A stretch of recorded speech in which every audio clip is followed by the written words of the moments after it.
Welcome to the Carl Jackson Show, your daily dose of objective truth in a world of confusion and lies. Guys, have you heard the latest on Fani Willis, the DA of Fulton County that is going after former President Donald Trump? Apparently, she was having an affair with the special prosecutor that she hired with taxpayer money.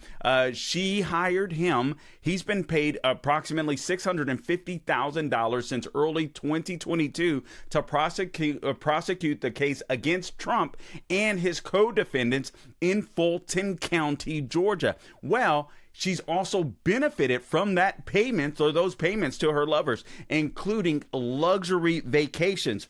This is a crime that is known as the honest services fraud. This is a federal crime where a vendor gives kickbacks to an employer. So the prosecutor would give kickbacks to Fani Willis. So you have to wonder if she hired him, her boyfriend, her lover, with this agreement in mind. So this thing is shaking out like nobody's business.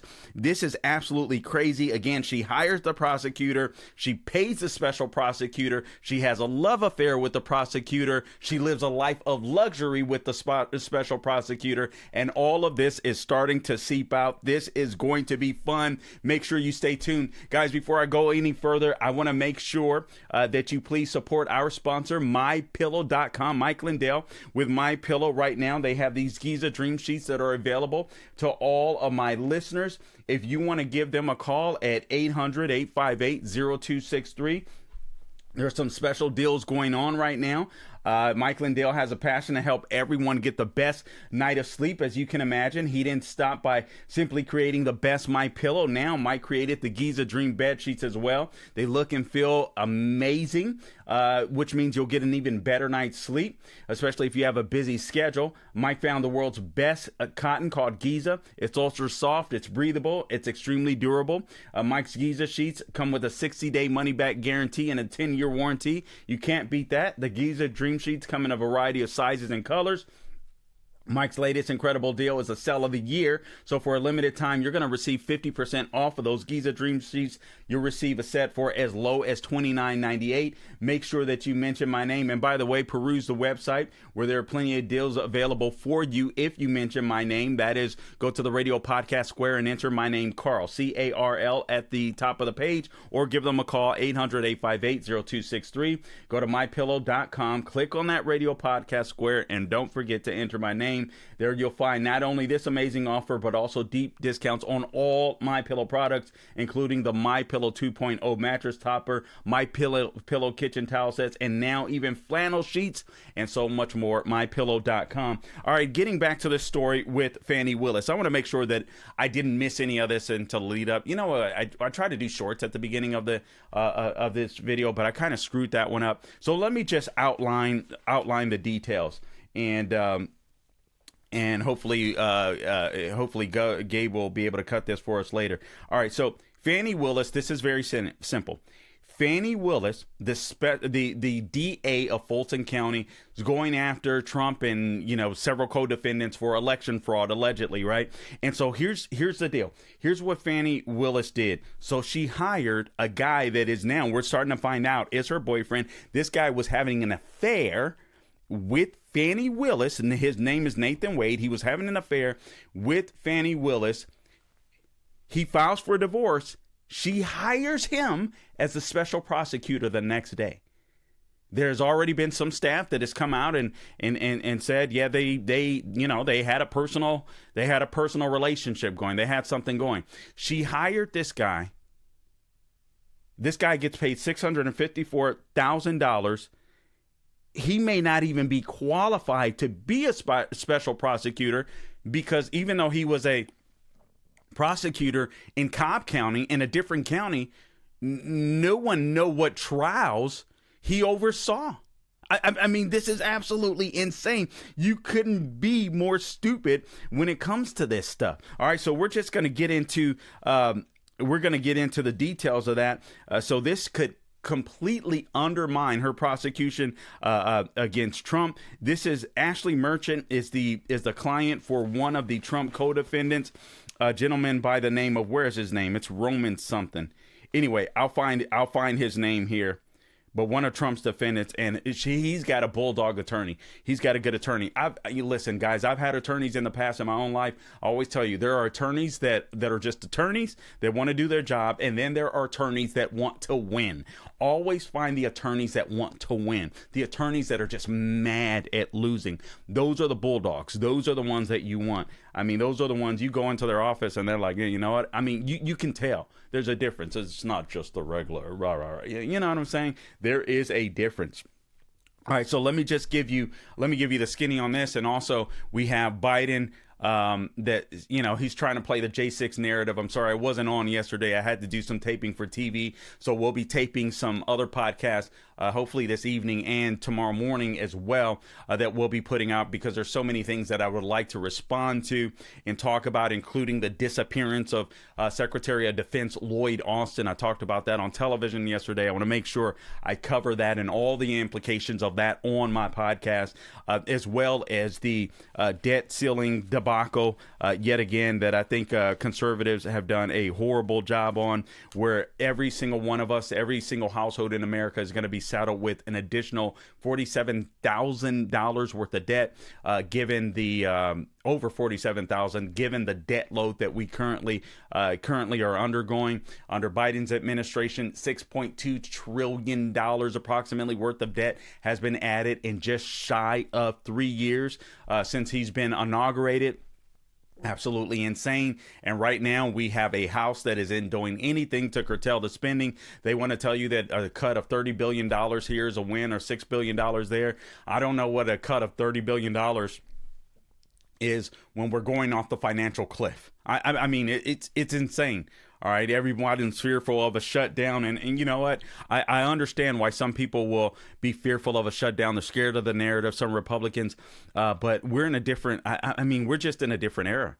We cannot sustain this level of debt and spending. But anyway, we'll get into that in the later podcast. I know many people have already touched on it, but I'll offer my take on this stuff. I am not impressed with Speaker Mike Johnson at all. I understand that he's a fellow conservative. It sounds like a great man, a good guy, an amazing dad, but he's horrible in the position of Speaker. I don't think he's an improvement from what I've seen so far. I don't think he's an improvement on Kevin McCarthy whatsoever. So I don't think that was a fight, frankly, at this point, 2020 hindsight, that we should have had. I was all for moving Kevin McCarthy if we got somebody better that was really going to push the conservative ball down the road, the America First policies down the road. We're not seeing that. We're not seeing that with this guy. He does a great job on TV interviews, but other than that, I'm not that impressed. All right, let me get into this. So, hat tip to, this was actually originally in the Atlanta Journal-Constitution, this story about Fani Willis and her lover, if you will. So I'll get into the details of that. I do want to play some quick clips for you before we move on, because this is Biden trying to play the white supremacy game. So let's go ahead. Let's just go ahead and roll those clips, if you will, real quick, Gabe. Por favor. After the historic movement for justice in the summer of 2020, I signed the most significant police reform executive order in history. Oh man, this guy just lies. This guy just lies. This guy just lies, man. Yes, okay. So this was the guy that was, the super predators. Remember that? He said, blacks were super predators basically back in the day, and then he filed, and then he does sign. I shouldn't say he's a liar on that part, because he does sign reform legislation for cops. The problem is all of his policies have made blue cities, have made America a more dangerous place. I mean, this guy is crazy, and all he's going to do, and this is going to continue to happen, guys. He has nothing else to run on. There's Michelle Obama.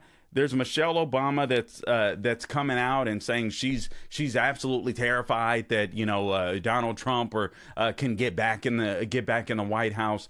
You hear more reports of Biden from places like CBS, MSNBC, CNN, finally critiquing Joe Biden. This is the only game he has to play on. He can't run on the economy. He can't run on race relations, except making race relations work worse, if you will, because he, at least if you believe the polling, he's losing black support.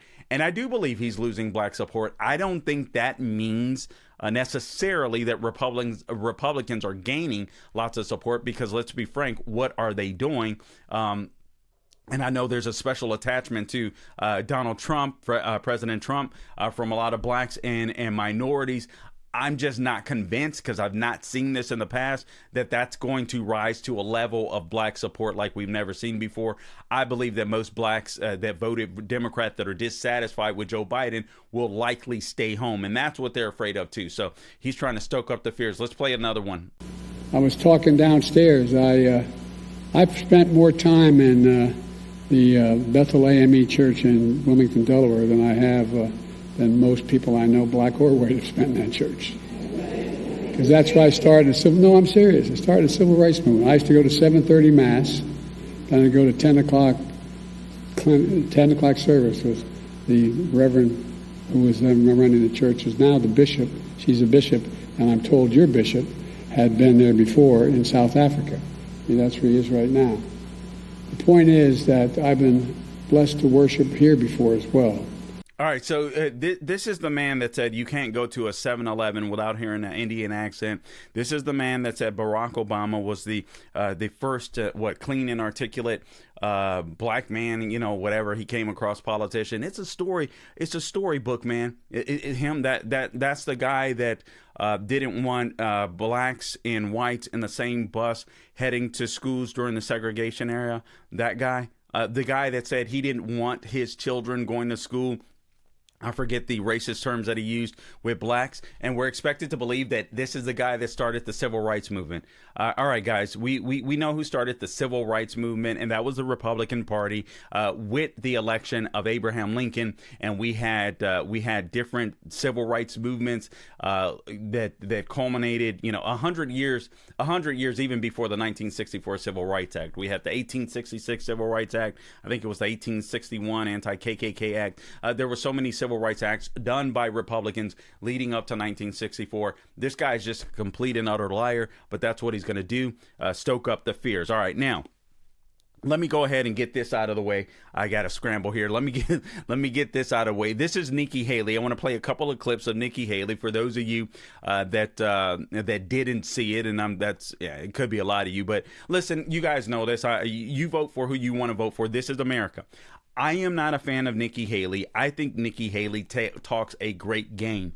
I don't think she would be a great leader in the White House. I don't think she was the greatest governor. I think she was decent, but I don't think she was great. And I think she's wrong for this era. This is a woman, in my opinion, that buys into identity politics and the like. I think she's a big spender. I think she's a big war hawk. And I do believe that America needs to be strong, and that the world should fear us, and that the world should respect us, that if they come after us, we're going to hurt their booties. But I don't want to be involved in unnecessary war, spending buttloads of money where troops are getting harmed and killed and maimed if we're not going to go fight to win, and if we really don't have a reason to be there or participate in the war.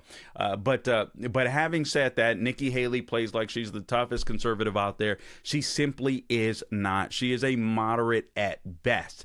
But nonetheless, I have to give her credit, because she is a smooth talker. She is a great campaigner. But will she be a great president? I don't believe so.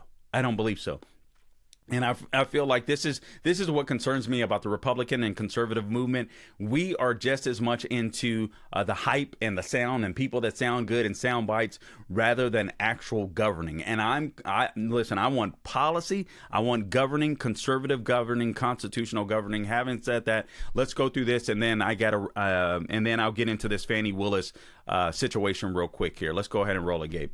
So, Governor DeSantis is hitting you for claiming the retirement age is, quote, way, way too low. He said, quote, I don't know why she's saying that. So are you saying that? Where do you stand? I have never once said that. Well, wait. In Bloomberg interview, you said anyone who says they'll leave America bankrupt, Social Security will go bankrupt, Medicare will, so we don't touch anyone's retirement. But go to people like my kids in their 20s and tell them the rules haven't changed. Change the retirement age to reflect life expectancy. Yes. All right. So basically, she calls Ron DeSantis out as a liar on on that clip. And the piece that we're missing there, I don't know if there was more there. We didn't get the entire clip, but basically she defended herself well on this. She said that, hey, listen, she was talking about, she mentioned her children, 20 years of age, basically saying, listen, they're not going to get they're not going to get Social Security or something like that.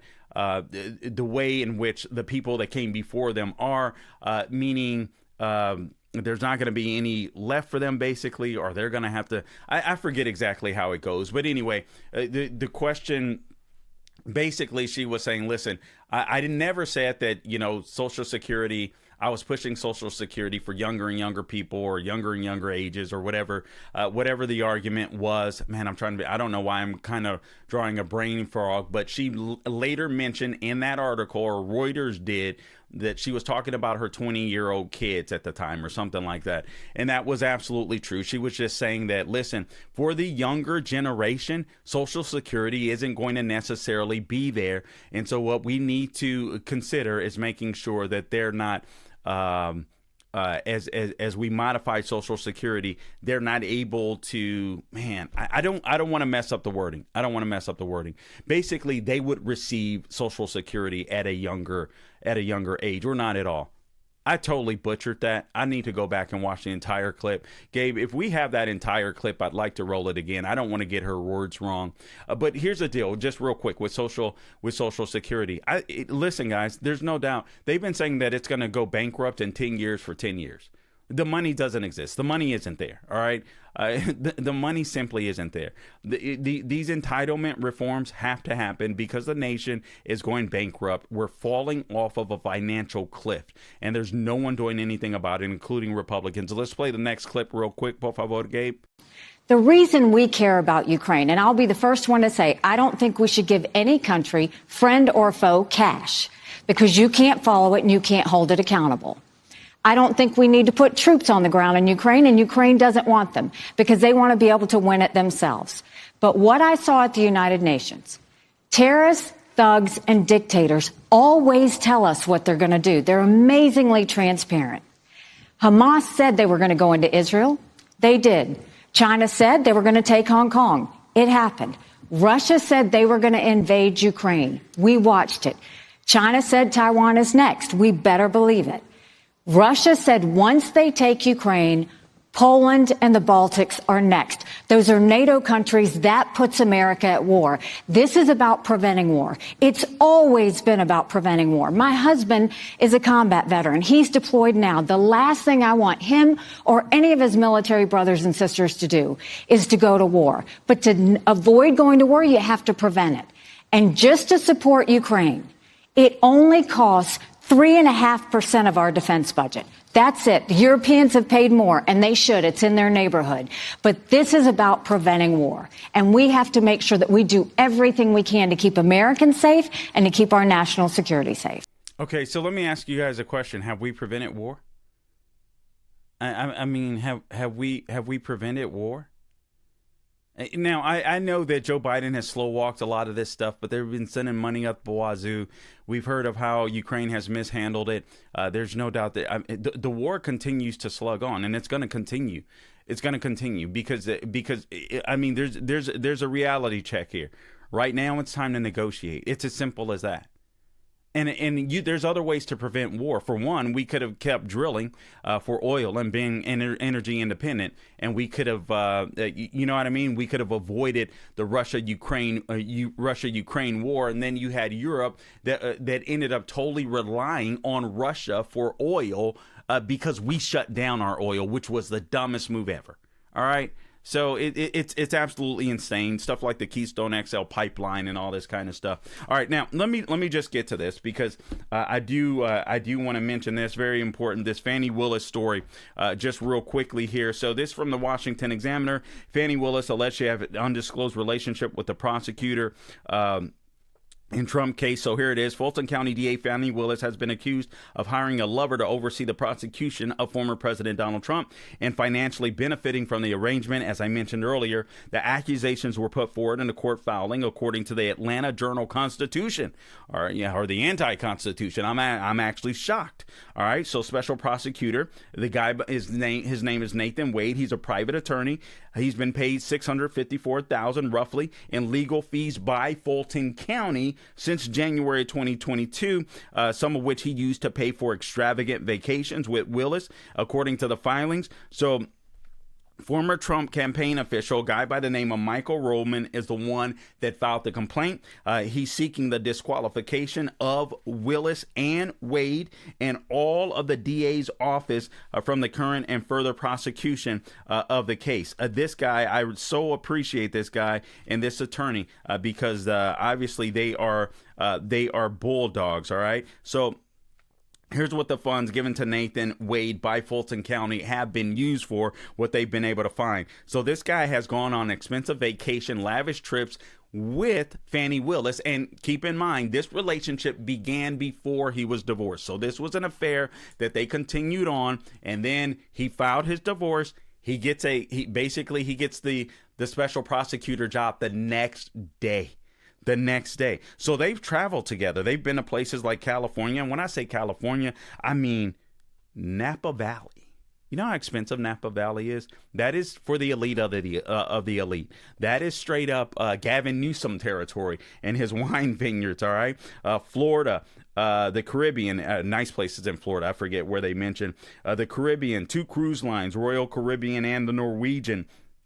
So special prosecutor Special Prosecutor Nathan Wade and Fani have been seen in private together. This is a quote from people that have witnessed them together, have been seen, quote, been seen in private together in and about the Atlanta area and believed to have cohabitated in some form or fashion at a location that was owned by neither of them, close quote. So this is what was inside of the filing, inside of the report. All right. So again, she hires this guy. She pays this guy as a special prosecutor, or at least the county does. Then she's wined and dined with that same money that the taxpayer money. I mean, this is absolutely insane. Listen, these people feel so entitled and emboldened, I believe, because of all the CRT and the DEI. Trump is a racist. Everyone's a white supremacist, so on. So they don't believe their crap stinks. They don't believe that they'll be caught, or they believe they're justified in what they're doing. This is one of the dumbest things I've ever seen in my life. But they look at, like I said, CRT, DEI, the BLM riots, where nobody did anything about them. Blacks were able to just burn up our own cities. I mean, it's absolutely insane. And it was called social justice. Joe Biden called it social justice, basically. That was a fight for justice. I believe he said it in one of the videos there, if I recall correctly. So it's insane. So people close to both Fani and the special prosecutor said they knew of their relationships, Sources close to both of them and both of them have confirmed they had an ongoing personal relationship during the pendency of the special prosecutor's divorce proceedings. And this is the guy that is prosecuting the former president. Here's a quote from one of the filing. This motion must be heard as the issues raised herein strike at the heart of fairness in our justice system and, if left unaddressed and unchecked, threaten to taint the entire prosecution, invite error, and completely undermine public confidence in the eventual outcome of this proceeding. And then you have Nathan Wade that's probably not even legally eligible to prosecute the case.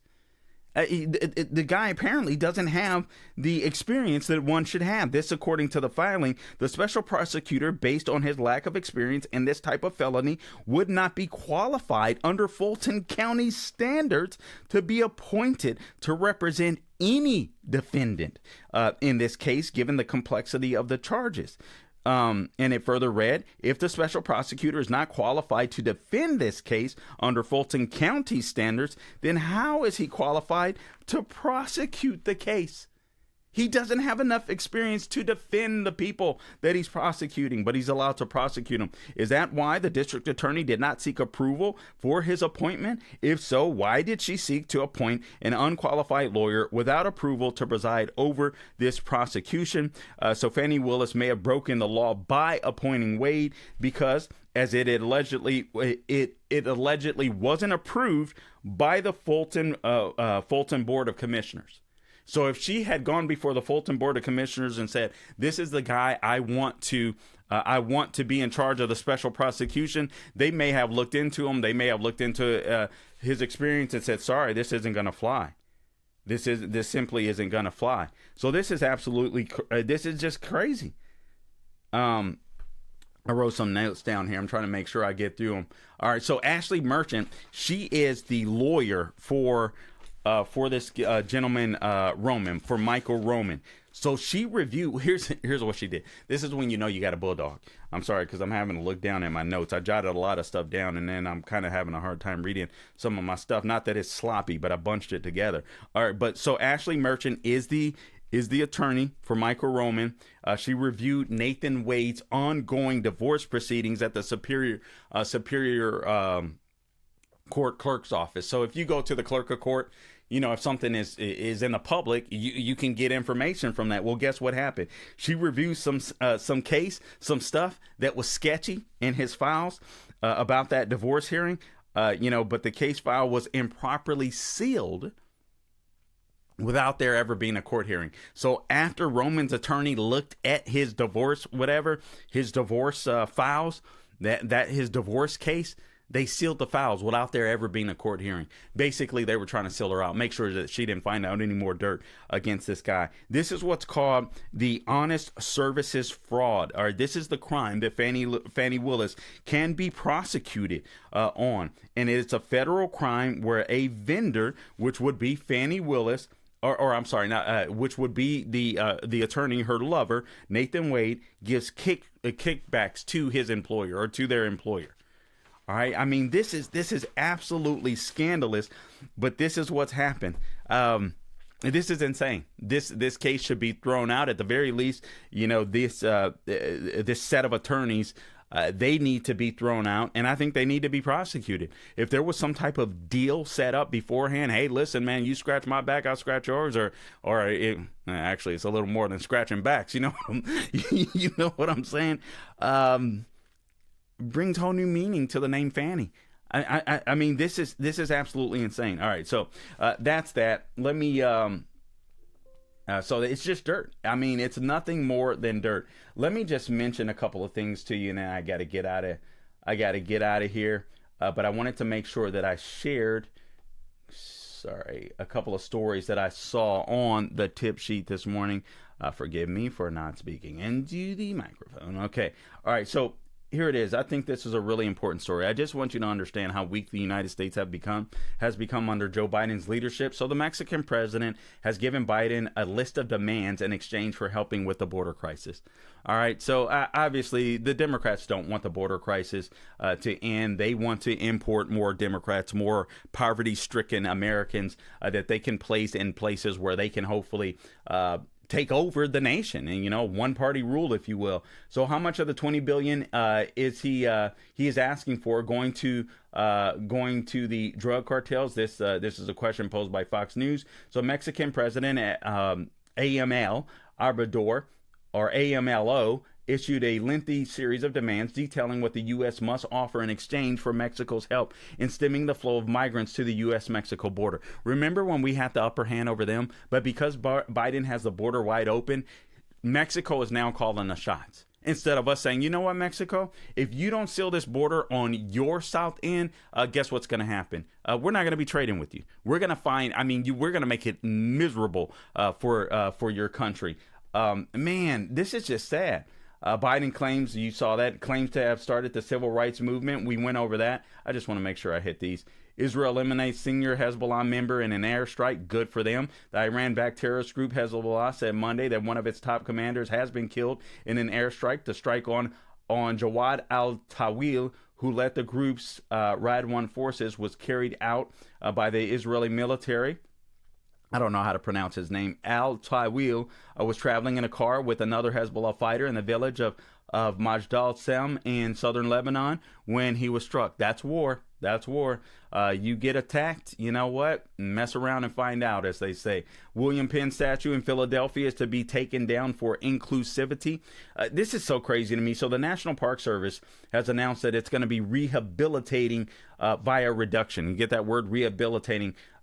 Pennsylvania founder William Penn's Welcome Park to, quote, provide a more welcoming, accurate, and inclusive experience. Named after the ship that bore Penn to that city of fraternal affection, the park is the site of his former Philadelphia home and the slate roof house. As part of this reimagining of Welcome Park, the Park Service has confirmed that the, quote, Penn statue and slate roof house model will be removed and not reinstalled, close quote. All in the name of wokeness. Who even knew who this guy was? I mean, seriously. It's amazing to me. These people are just trying to reimagine, basically, as they said. This is crazy. I mean, our history is vital. Our history is rich, and I don't think it should be hidden. Good, the bad, and the ugly. This makes no sense to me whatsoever. Makes no sense to me whatsoever. Look at all the progress that we've made in comparison to other countries in a short period of time because of our Judeo-Christian principles. And we're just going to wipe out the history. It's because they're trying to make or remake their own history. That is what the left, the commies, and the Democrat Party, that is exactly what they're trying to do. Anyway, guys, I've run a little longer than I wanted to, so I appreciate you tuning in to this edition of the Carl Jackson Show podcast. This has been your daily dose of objective truth in a world of confusion and lies.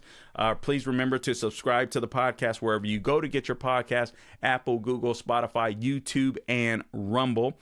And also follow me on all things social media at The Carl Jackson Show is where you can go to find me. I'm on X, I'm on Instagram, I'm on Twitter. All right, so until next time, please do not grow weary doing good, and God bless you all.